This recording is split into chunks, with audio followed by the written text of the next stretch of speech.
terutama di dalam bidang kemiliteran. Itu Prabowo pernah katakan itu. Kata Prabowo itu yang paling berbahaya katanya.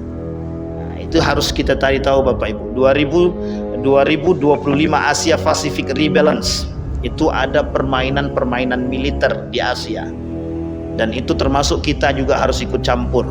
Barack Obama salah satu presiden Amerika yang kemudian tidak lagi didukung oleh kaum Yahudi, itu mengatakan, andailah aku tahu bahwa 2025 itu dalam prediksinya adalah Asia Pacific Rebalance tadi, maka kemungkinan Amerika harus ikut. Tapi kemudian posisi Barack Obama sudah tidak lagi dikuasai, sudah tidak lagi didukung oleh kelompok-kelompok Yahudi, sehingga mohon maaf tidak bisa naik, sehingga digantikan oleh orang-orang tertentu. Disitulah penyesalan yang terjadi pada Barack Obama, dan Obama menyampaikan misi-misi yang dilakukan oleh kelompok-kelompok Yahudi tadi yang berada di belakang dia.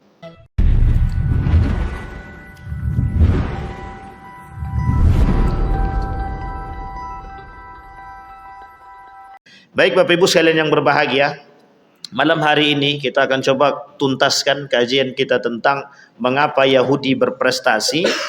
Kita ingin sampaikan poin-poin penting, tapi sebelum daripada itu kita ingin mengangkat terlebih dahulu mengapa umat-umat Yahudi itu adalah umat yang paling membenci terhadap Islam, dan mengapa mereka menjadi umat yang paling bergengsi hari ini, dan mengapa umat-umat Yahudi itu hari ini berprestasi. Poin penting yang ingin kita angkat pada malam hari ini yang harus kita pahami, apakah ada kesamaan antara Israel, Yahudi dan Zionis? Itu dulu. Yang kedua, apakah sama di dalam Al-Quran itu Bani Israel yang dulu dengan Israel yang sekarang? Nah, ini perlu kita pilah terlebih dahulu. Ternyata Bapak Ibu sekalian yang berbahagia, ini ada perbedaan yang sangat signifikan, yang sangat-sangat jauh antara Bani Israel dengan Israel, antara Israel dengan Yahudi dan Zionis, dan itu juga berbeda. Ternyata ini perlu kita paham, biar kita tahu tangan-tangan yang mereka gunakan itu apa. Dan kemudian nanti akan kita coba, betulkah Al-Quran berkata bahwa Yahudi ini berprestasi dalam pandangan Al-Quran, bukan dalam kacamata ilmuwan akademik, tapi dalam kacamata Al-Quran. Kemudian yang ketiga nanti baru kita bahas, betulkah mereka itu berprestasi, tapi kemudian apa sifat-sifat mereka sampai kok bisa mereka itu berprestasi, dan apa penyebabnya menjadi orang-orang yang berprestasi. Baik, perbedaan Israel, Yahudi dan Zionis. Kita mulai dari perbedaan Bani Israel dengan Israel. Bani Israel nama lain daripada Israel, nama lain daripada Nabi Ya'qub alaihissalam. Tidak sama Bani Israel yang terdapat di dalam Al-Quran dengan Israel yang sekarang ada di negara Israel, karena jaraknya jauh 2000 tahun. Artinya apa? Dulu Bani Israel, sekarang negara Israel. Sampai di sini paham Bapak Ibu ya? Negara Israel dan Bani Israel. Bani Israel disebutkan di dalam Al-Quran itu adalah orang-orang yang baik, yang mengikuti daripada Nabi Ya'qub alaihissalam. Sementara Israel yang sekarang mengaku saja mengikuti nenek moyang. Pada hakikatnya mereka tidak mengikuti, tapi mereka hari ini mengakui dan coba mengaku saja untuk mengikuti ajaran-ajaran nenek moyang. Siapa yang mereka ikut? Nabi Ya'qub kah? Nabi Isa kah? Atau nabi-nabi sebelumnya? Bukan. Ibrahim alaihissalam. Sehingga mereka punya satu cita-cita, ingin membangun kembali Islamic religion, agamanya Ibrahim, yang menurut mereka tertulis dalam kitab mereka Talmud, Tetapi kemudian dalam kitab itu tidak disebutkan permasalahan agama ini. Artinya mereka ingin katakan agama nenek moyang yang harus mereka kembalikan. Dan itu diinginkan oleh yang sekarang kita sebut sebagai negara Israel. Dan mereka bukan Bani Israel. Bani Israel itu sudah tak ada, sudah habis. Yahuda itu punya kelompok. Dan nanti punya keturunan namanya Yahudi. Yahuda nanti punya keturunan namanya Yahudi. Dari Yahudi ini nanti muncul namanya kelompok Yahudi itu. Dan mereka masih Bani Israel. Tetapi perbedaannya adalah, apa perbedaan Bani Israel dengan Yahudi? Di dalam Al-Quran, konotasi daripada Yahudi itu jelek.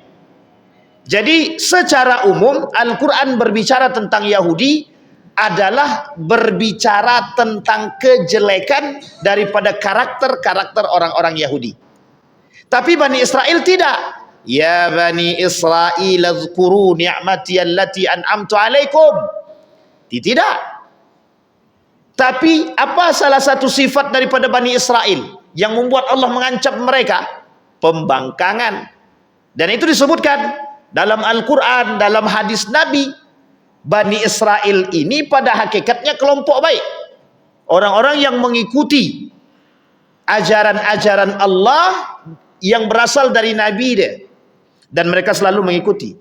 Bisa dipastikan orang-orang Bani Israel adalah orang-orang yang mulia.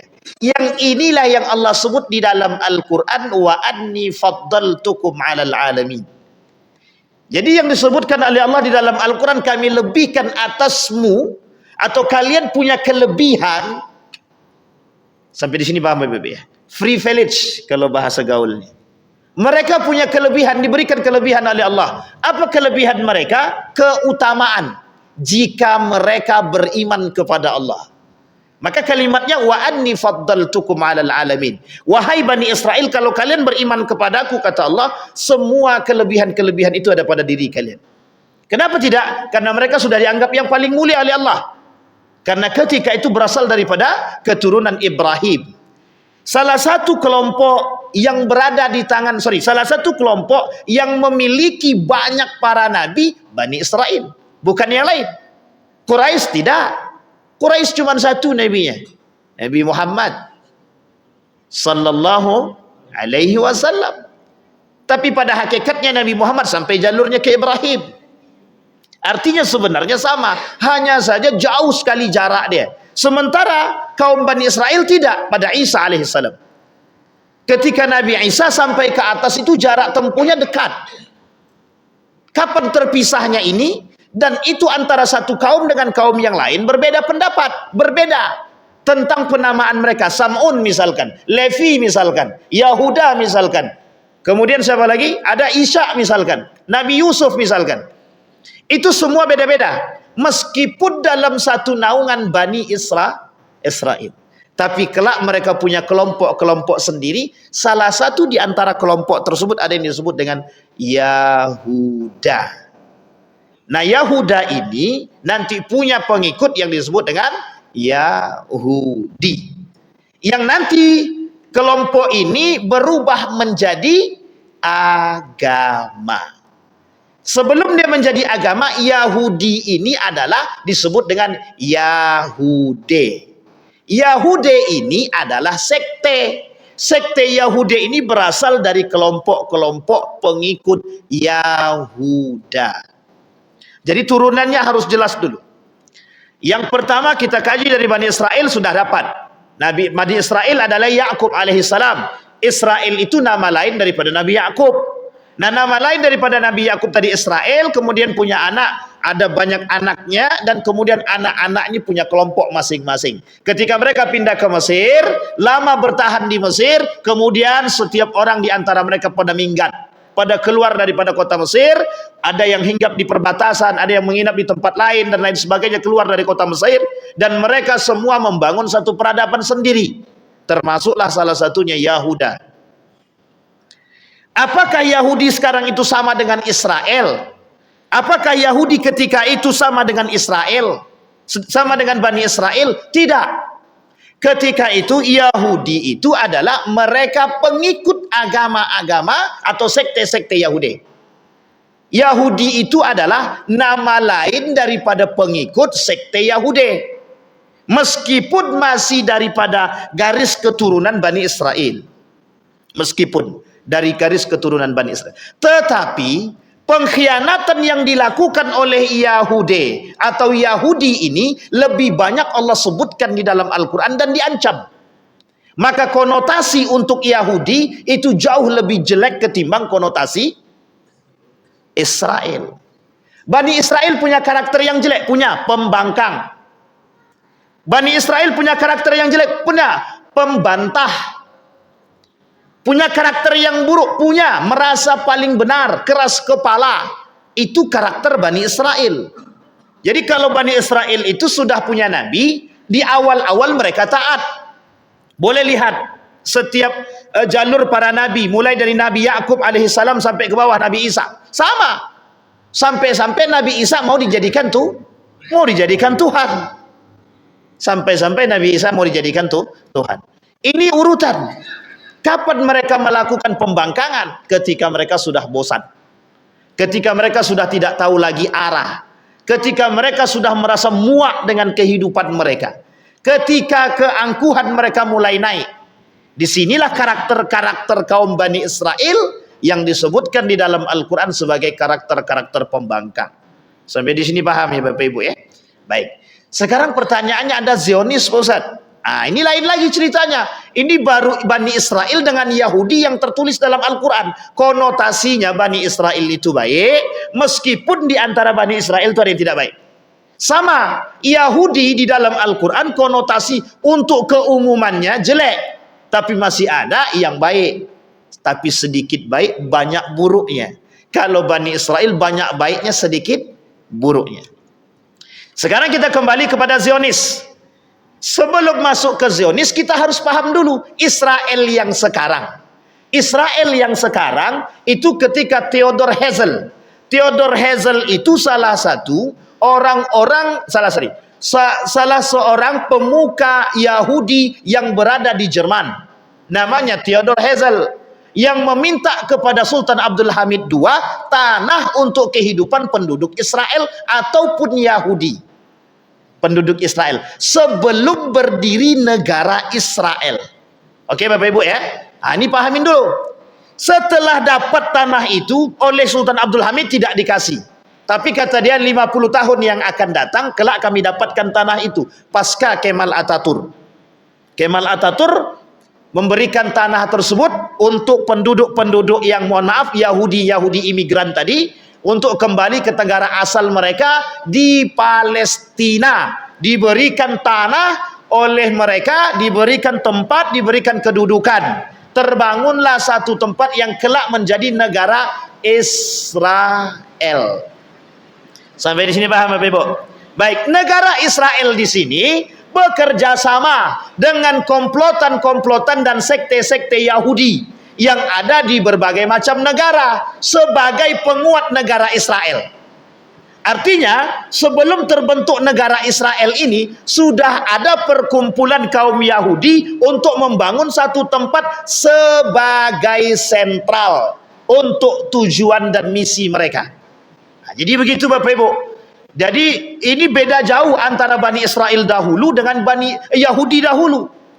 Nanti perubahannya, terjadi juga perubahan itu pada masa, mohon maaf, terjadinya pada masa Perjanjian Lama dan Perjanjian Baru.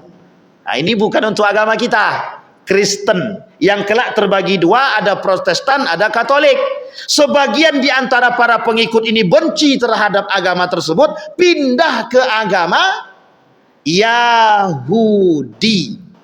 Disinilah kemudian peran mereka yang mengatakan mereka melihat orang-orang Yahudi, Bani Israel, dilebihkan oleh Tuhan mereka. Sehingga muncul persepsi dalam benak mereka bahwa orang-orang Israel ini orang-orang cerdas yang dilebihkan oleh Tuhan mereka. Berbondonglah mereka setelah kebencian mereka terhadap agama tadi, berbondong-bondong mereka datang ke Yahudi dan masuk ke agama Yahudi. Apakah mereka datang ke Israel? Belum. Tapi mereka bergabung dengan beberapa sekte-sekte yang ada di Jerman, yang ada di Perancis, yang ada di Inggris, yang ada di Amerika, yang ada di Belanda, dan di beberapa tempat yang lain. Sehingga Bapak Ibu sekalian yang berbahagia, mereka punya tempat, mereka ingin membangun satu tempat sentral, yang sentral tersebut oleh mereka dahulu dalam pandangan sejarah itu punya nenek moyang kami yang harus kami ambil kembali. Itulah dia hari ini Bapak Ibu, namanya apa? Palestina. Jadi begitu sejarahnya Bapak Ibu. Dari nama sudah berbeda. Dari nama memang boleh sama, tapi karakter sudah jauh berbeda. Salah satu sifat Yahudi di dalam Al-Quran, dia ada dua sifat. Sifat yang pertama pemberontak, sifat yang kedua materialistis. Yang pembangkang lah, yang angkuh lah, yang sombong lah, itu karakter Yahudi itu mesti. Kenapa? Nenek moyang mereka. Kita rujuk sedikit kepada nenek moyang mereka. Yahuda kurang sombong apa? Kurang angkuh apa? Kurang merasa bergengsi apa? Kurang merasa tua apa? Kurang merasa hebat apa? Dia orang pembangkang, disuruh sholat tak sholat, disuruh berdoa tak berdoa. Kalau di depan bapaknya mau, di belakang bapaknya hilang cerita. Artinya munafiknya belat, tingkat tinggi Yahuda. Karakter nenek moyangnya. Sehingga karakter nenek moyang ini turun-temurun dari generasi ke generasi. Sampai di sini paham Bapak Ibu ya? Tetapi ada satu kelebihan yang mereka miliki, pekerja keras. Yang kedua, mereka apapun akan mereka lakukan, yang penting bisa mendapatkan keuntungan bagi mereka. Ini karakter materialistis. Karakter orang materialistis itu begitu. Apapun akan mereka pegang, akan mereka dapatkan, dengan cara apapun untuk mendapatkan sesuatu. Hari ini Bapak Ibu, Yahudi itu akan melakukan apapun demi mendapatkan keinginan mereka.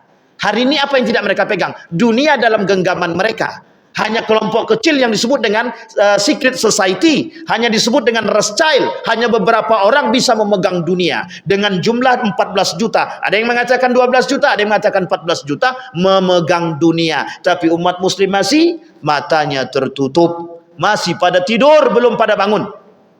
Kalaupun sudah bangun, lah lupa diri. Nah, itulah umat muslim hari ini. Tidak sadar dia 14 juta mengepung ribuan juta manusia, ratusan ribu juta manusia. Bukan ratusan ribu lagi, sudah jutaan lagi. Tapi kemana manusianya? Biasa saja, mereka baru bangun tidur. Jadi masih setengah sadar. Kalaupun sudah sadar, sudah ternina bobokkan dengan keadaan tadi. Nah, Bapak Ibu sekalian yang berbahagia, perlu kita paham, perlu kita mengerti, perlu. Kenapa? Karena kita harus tahu silsilah itu agar kita bisa membedakan. Jangan sampai semua yang terdahulu kita katakan salah. Nabi Yakub Bani Israel salah. Oh tidak, Israel yang sekarang tak sama dengan Bani Israel. Yahudi yang sekarang tidak sama dengan Yahudi yang dikatakan oleh Al-Quran. Hanya saja karakter-karakternya hampir mirip. Bahkan sekarang lebih berbahaya. Baik Bapak Ibu sekalian yang berbahagia. Sekarang kembali kepada pemahaman Al-Quran. Tentang Yahudi tadi, konotasinya jelek, buruk. Kenapa? Karena pembangkangan, karena materialistis tadi, sifat karakter mereka yang selalu ingin merubah dunia dengan cara mereka tanpa mau mengikuti ajaran-ajaran yang sudah dibawa oleh nenek moyang mereka, termasuk para nabi yang datang kepada mereka waktu itu. Sekarang ada negara Israel yang dibawa oleh Theodor Herzl ketika itu untuk membangun kembali negara Israel di Palestina. Sudah terbukti, sudah terjadi pasca runtuhnya Turki Utsmani. Sampai di sini paham Bapak Ibu ya? Pasca runtuhnya Turki Utsmani, mereka sudah punya tanah. Disitulah Bapak Ibu sekalian yang berbahagia, kesalahan yang fatal terjadi. Apa itu kesalahan fatal yang terjadi? Diberinya tempat dan ruang kepada Yahudi. Semua negara-negara yang berafiliasi kepada kepada negara Israel yang ingin membangun negara Israel dengan lambang bendera yang Bapak Ibu lihat, Bapak Ibu harus paham. Itu di dalam bendera ada simbol, dan simbol itulah yang menjadi penguat mereka. Dan kelak akhir simbol itu sampai ke perbatasan antara Saudi Arabia dengan negara mereka. Artinya apa? Taklukan itu yang harus mereka taklukkan itu. Maka hari ini orang-orang Yahudi atau Israel yang ada di negara Israel hari ini ingin bagaimana caranya mengambil Masjidil Aqsa. Terpegang Masjidil Aqsa, mesti Masjidil Nabawi dan Masjidil Haram pasti bisa dipegang. Jadi Bapak Ibu cek dulu gambarnya. Saya terlupa bawa apa tadi, proyektor. Mau saya tampilkan tapi lupa saya bawa proyektornya. Dan itu di dalam Rambang itu mereka sebutkan salah satu program yang mereka bangun ketika Theodor Herzl itu membangun negara, apa mereka sebutkan? New World Order. Tatanan negara baru. Maksudnya apa? Hari ini yang memegang kekuasaan bukan Muslim, bukan negara Timur Tengah, tapi yang memegang tampuk kekuasaan hari ini adalah Yahudi. Nah, sekarang kita klasifikasi. Israel itu negara. Hari ini Israel itu negara, bukan Bani Israel. Oke Bapak Ibu ya, Bani Israel sudah tidak ada, sudah dihabisin. Masih ingat ya ceritanya Bapak Ibu ya, sudah dihabisin. Ini kemudian negara Israel. Yahudi, orang-orang yang mengikut agama Yahudi, yang sampai hari ini mereka masih mengikut dengan kitabnya Talmud, dan mereka bersentralkan di negara Israel. Karena identiknya Israel itu menurut mereka, kaum pengikut Yahudi tadi, adalah Israel itu adalah nenek moyang mereka dalam pandangan mereka, bukan dalam pandangan kita. Sehingga dalam kitab Talmud tadi, dalam kitab Talmud itu tertulis, siapapun yang ikut melarang pembangunan negara Israel yang itu sentral daripada kaum Yahudi, maka harus di bumi hanguskan. Termasuk hari ini Yaman dibombardir sama mereka karena ikut campur dalam urusan itu. Jadi negara-negara yang ikut campur mereka serang. Nanti insya Allah Indonesia juga bakal kena. Tapi sebenarnya tanpa harus ikut ke sini mereka, kita pun sudah kena bom sama mereka. Tapi bom duit. Ini muskilah kita hari ini. Yahudi cuman ngebom kita dengan PT, dah kalang kabut kita. Karena duit saja kita sudah ngikut mereka. Apapun yang mereka lakukan, pengikut terbesar di Indonesia. Seperti permainan judi online, game online, itu Yahudi semua yang buat. Cuma kena bom game online, judi online, kalang kabut. Anak-anak muda pun ikut mati semua. Hilang semua kita generasi. Tapi negara Yaman kenapa harus dibom? Karena di situ penegak syariatnya masih kuat. Kalau di sini mohon maaf, jangan tersinggung. Memang begitu keadaannya. Bukan menegakkan, justru kerjasama. Itu masalah kita hari ini. Para pemuka agama, pemangku agama, mohon maaf, kerjasama dengan negara yang memang negara itu mohon maaf menyerang negara Islam, agama Islam. Sampai di sini paham Bapak Ibu? Motivasi mereka apa? Sama. Motivasi mereka masih tetap agama. Meskipun di balik itu ada dalang-dalang ekonomi, pendidikan dan lain sebagainya, itu hanya manipulatif atau manipulasi mereka untuk mengatakan bahwa mereka harus membangun agama baru yang disebut dengan Abrahamic religion, agamanya Nabi Ibrahim. Baik, sampai di sini paham Bapak Ibu? Sekarang Zionisme pusat. Oke, Zionis itu atau Zionisme gerakan yang dibangun oleh kelompok Yahudi. Namanya gerakan. Harokah, gerakan yang dibangun oleh kelompok Yahudi untuk memperlancar gerakan-gerakan mereka apapun itu. Terutama di dalam bidang kemiliteran. Itu Prabowo pernah katakan itu. Kata Prabowo itu yang paling berbahaya katanya. Itu harus kita cari tahu Bapak Ibu. 2025 Asia Pacific Rebalance. Itu ada permainan-permainan militer di Asia. Dan itu termasuk kita juga harus ikut campur. Barack Obama, salah satu presiden Amerika yang kemudian tidak lagi didukung oleh kaum Yahudi, itu mengatakan, andailah aku tahu bahwa 2025 itu dalam prediksinya adalah Asia Pacific Rebalance tadi, maka kemungkinan Amerika harus ikut. Tapi kemudian posisi Barack Obama sudah tidak lagi dikuasai, sudah tidak lagi didukung oleh kelompok-kelompok Yahudi, sehingga mohon maaf tidak bisa naik. sehingga digantikan oleh orang-orang tertentu. Disitulah penyesalan yang terjadi pada Barack Obama, dan Obama menyampaikan misi-misi yang dilakukan oleh kelompok-kelompok Yahudi tadi yang berada di belakang dia waktu itu. Makanya ketidaksepakatan Obama terhadap kelompok itu membuat Obama harus tersingkirkan dari situ. Dan itu sudah biasa Bapak Ibu. Di Amerika itu untuk jadi presiden tidak harus mengikuti suara rakyat. Kalau memang mengikuti suara rakyat, maka kelak presiden itu akan berhadapan dengan, akan terjadi apa disebut dengan kita 98 itu apa, krisis. Itu terjadi, mereka goyang, digoyang sama mereka. Karena apa? Karena pemegang ekonominya kami gitu deh. Bank rahasia, di bawah bank rahasia itu ada namanya Bank Dunia. Bank Dunia itu berada di bawah bank rahasia yang buat mereka, yang pegang mereka. Maka Bapak Ibu sekalian yang berbahagia, Amerika punya satu mimpi, namanya tersebut dalam film tersebut American Dreams, mimpi Amerika. Salah satu mimpi daripada Amerika tadi menguasai dunia. Yang pertama yang harus mereka kuasai dulu untuk menghancurkan agama itu satu saja, emas. Tahu Bapak Ibu? Emas. Jadi dari emas ini mereka bisa pegang dunia. Pinternya Yahudi adalah itu yang dicari terlebih dahulu oleh Yahudi, bukan yang lain. Bukan batu bara, bukan nikel, bukan yang lain. Bukan minyak, emas dulu. Karena standar dunia, perekonomian dunia itu standarnya adalah emas. Dipegang oleh Amerika. Semua dari berbagai macam negara, emasnya diambil oleh Amerika. Coba Bapak Ibu bayangkan. Apa yang mereka mimpikan hari ini mereka dapatkan. Apa mimpinya? Menjadi negara adidaya. Sekarang mimpi kita apa umat muslim? Mimpi kita negara Republik Indonesia apa? Nah, itu pandai-pandai kita lah. Yang penting jangan sampai PKI bangkit lagi. Baik. Sampai di sini paham Bapak Ibu? Itu sudah. Israel sudah, yang sekarang kemudian Yahudi sudah, Zionis sudah. Perbedaannya sudah paham. Yahudi sekarang itu adalah agama, para pengikut-pengikut agama atau pengikut-pengikut sekte.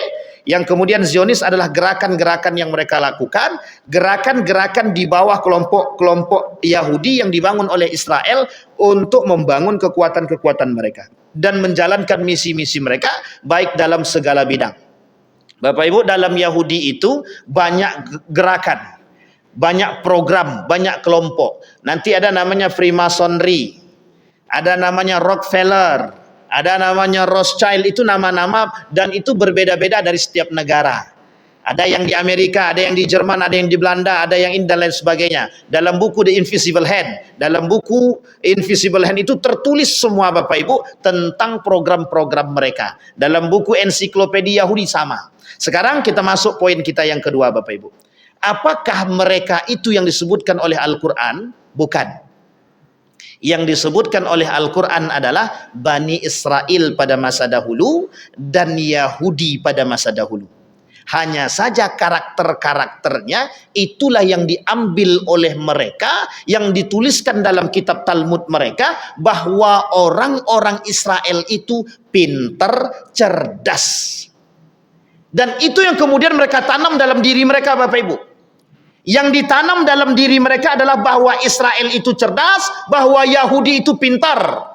Sehingga apa yang mereka lakukan? Mereka mengadopsi karakter-karakter nenek moyang mereka, yang mereka adopsi kecerdasannya, kepintarannya, bukan akhlaknya, bukan kemanusiaannya, bukan agama nenek moyangnya. Karena bagi mereka agama nenek moyang mereka sudah mati, sudah habis. Sekarang sekte yang muncul adalah Yahudi atau Yahudi, agama baru mereka. Nah, sehingga Bapak Ibu perpindahan, mohon maaf, perpindahan dari Nasrani kepada Yahudi itu dulu besar-besaran. Yahudi itu tidak mikir mau agama Kristen dia, Buddha dia, Hindu dia, Kongfucu dan lain sebagainya, mereka serang. Bagi mereka cuma satu, agama kami, agama kami. Siapapun di antara agama yang ikut menghancurkan kami ikut akan hancurkan mereka. Mau Nasrani kah dia, Buddha kah, Hindu kah dia, Kongfucu kah dia, atau Islam kah dia. Tapi yang menjadi terberat musuh bagi mereka adalah Islam. Bapak Ibu harus paham itu. Jadi musuh terberat mereka tetap kita, umat muslim. Kenapa? Karena di dalam agama Islam ada satu seruan yang tidak dimiliki oleh agama lain. Jihad. Itu tak dimiliki oleh agama lain. Dan seruan ini yang mereka takuti. Raja Ferdinand dan Ratu, bukan Elizabeth, mohon maaf kalau selama ini saya sebutkan Elizabeth, salah, Isabella. Raja Ferdinand dan Ratu Isabella yang selalu melakukan pembunuhan terhadap kaum muslimin itu dengan melihat telinga saja. Apa ketakutan Raja Ferdinand dengan Ratu Isabella? Itu gara-gara membaca kitab Al-Quran, kitab sucinya umat muslim. Yang baca siapa? Paus. Bukan Paulus, tapi Paus. Yang baca Paus. Yang baca pemuka-pemuka gereja. Disuruh untuk baca. Apa harapan umat muslim ke depan? Ternyata apa? Yang mereka dapatkan kebangkitan umat muslim. Ketakutan mereka terhadap kebangkitan umat muslim itu sampai hari ini tertanam dalam diri mereka. Mereka buat sedemikian rupa gerakan untuk biar umat muslim tidak bangkit lagi. Biar agama Islam ini tidak bangkit lagi. Apapun caranya, cari caranya pokoknya. Yang penting umat Islam tidak bangkit lagi. Agama Islam tidak bangkit lagi. Umat muslim tidak bangkit lagi. Tidak kuat lagi, tidak bersatu lagi. Bayangkan yang dilakukan oleh mereka hanya dengan melihat telinga. Bersih telinga itu muslim dia, bunuh. Jadi saking fobianya mereka terhadap Islam itu. Cuman gara-gara telinga bersih, itu mesti muslim karena identik, Pak. Muslim sering wudhu. Dan ketika mereka wudhu, mereka membersihkan telinga, otomatis telinga mereka bersih. Bukan hanya telinga, wajah, tangan, kaki, hidung, bersih. Dihabisi, Pak. Dihabisi. Dibunuh semua, Bapak Ibu. Apakah itu beragamakan Yahudi? Bukan. Bukan. Jadi kita ini diapit oleh berbagai, mohon maaf, kita ini diapit oleh beberapa agama. Termasuk salah satunya Nasrani. Yang kita mohon maaf, jangan terlalu mudah memberikan ruang untuk bersahabat dengan para pengkhianat. Karena memang